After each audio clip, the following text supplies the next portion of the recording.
A little over 3 years ago, Jamel Maurice Demons, more known as YNW Melly, turned himself in for the murder of 2 friends that took place in late 2018. From showing off new shoes, releasing new music, and even saying he's coming home soon, YNW Melly has made these past few years look like a cakewalk. But in these same years, he has also endured some of his hardest times behind bars, including fights, behavior issues, and even facing the death penalty. So today, we're going to take a look at YNW Melly's life behind bars. But before we jump straight into it, let me provide you with a brief rundown on how he even got here. YNW Sakchaser and YNW Juvy were shot and killed while riding home through the streets of Fort Lauderdale with their 2 friends, YNW Melly and YNW Bortlen. Melly was dropped off on the way while Bortlen proceeded to drive the 2 wounded men to the hospital. And if you don't already know, whenever you arrive to the hospital with gunshot wounds, the police will always be immediately notified. So shortly after the 3 arrived at the hospital, the police pulled up and started asking questions. Bortlen tried his best to explain the situation, saying that they were involved in a drive-by shooting, but the police knew something was up because after asking multiple witnesses, everyone's story was slightly different. After the police put in months of investigation, they were finally able to draw up a possible scenario, saying that the 2 men were shot from inside the car, linking the murders to Melly and Bortlen, and dismissing the entire drive-by story. Bortlen was arrested first on February 12, 2019, and Melly already saw it coming, so he just went on ahead and turned himself in the very next day. The beloved Florida artist posted a picture on Instagram stating in a caption that he is to be turning himself in and all of the rumors that he is guilty are false. Melly was clearly trying to make the best of his time while he was locked away because the rapper was reportedly spending $4,000 a month on commissary, buying snacks, playing cards, headphones, books, and many more miscellaneous items like reading glasses, ibuprofen, and I miss you cards to send to his family back home. My boy Melly was going crazy in the chain gang. And despite most of the other inmates in jail having a low commissary average, Melly seems to max out his spending limit every week. Melly was even seen on Instagram smiling and holding up a pair of $1,000 Versace shoes. Melly has also dropped some hit tracks while locked up, like Mama Cry,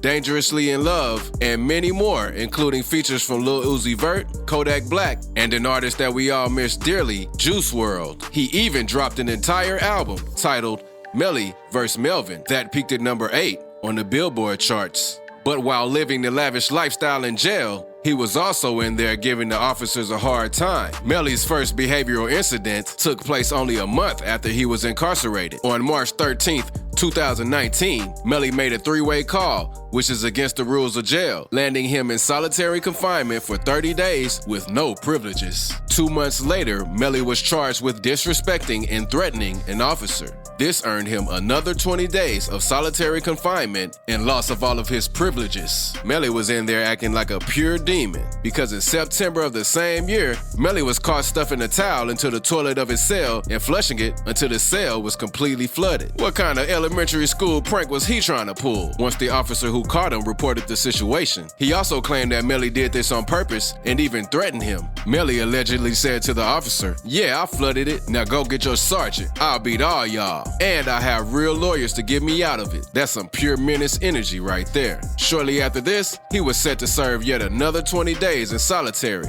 lost all his privileges once again, and on top of that, they threw in a 10-day probation sentence with it. At this point, I'm starting to think that he enjoys being alone in solitary confinement because he just keeps going back. Then, in February 2020, Melly was seen participating in a fight with 5 other inmates. This large brawl took several deputies to break it up. This altercation led him to getting sentenced to another 30 days in solitary. And as you can guess by now, his privileges taken away yet again. In his first year of jail, Melly has already spent a total of 70 days in solitary confinement. That's insane. But those are just a few of his behavioral issues. Melly has also faced some problems regarding his health.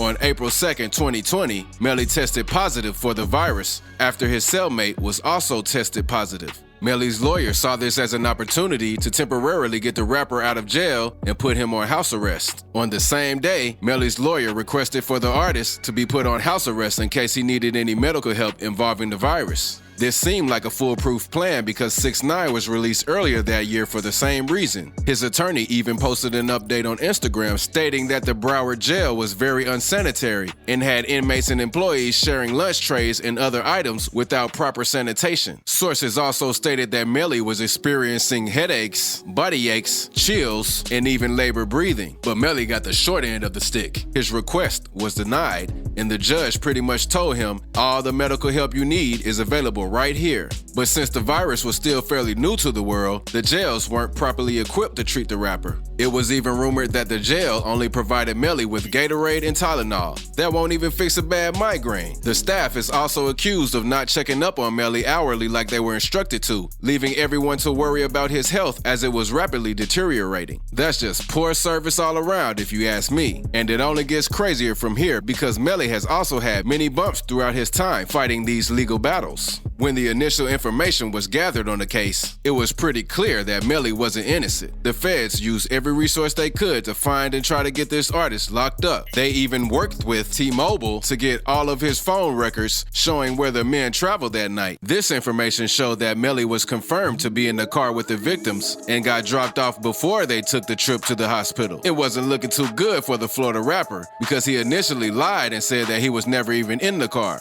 The feds also took a deep look into Melly's social media, linking one of his posts of him saying how he needs to stay loyal to Bortlen to the murder. This made sense because they previously accused Bortlen of working with Melly and covering the entire situation up. It's crazy how these smartphones can get you caught up so easily. A year after his arrest, the prosecutors sat back and took a really good look at this case. And since it was such a heinous crime, they gave Melly two options. He could go to trial and possibly receive the death penalty, or he could skip trial and just get an instant 30 to 40 years in prison. They even tried making the case stronger by saying he's a gang member by using his face tattoos and videos of him stacking hand symbols as proof. The families of the two victims are more interested in pushing the death penalty, which I can completely understand. This left Melly in a sticky situation, but he didn't fold. I believe the rapper has a really good feeling that he will get off as innocent. And even though the feds had all those scenarios drawn up linking Melly to the murder, they still lacked enough evidence to convict him. So they laid low for a while, continuing to hold Melly without bond while they gathered more information and drew up more possible scenarios. It was until February of this year, 2 years later, when the feds came out with 66, yes, you heard that right, 66 pages of DNA evidence a month before the trial was set to begin. I'm not gonna lie, 66 pages is crazy. Melly might be toast in this one. And as DJ Academics called it, the trial was postponed due to the last minute evidence drop. All I'm saying is that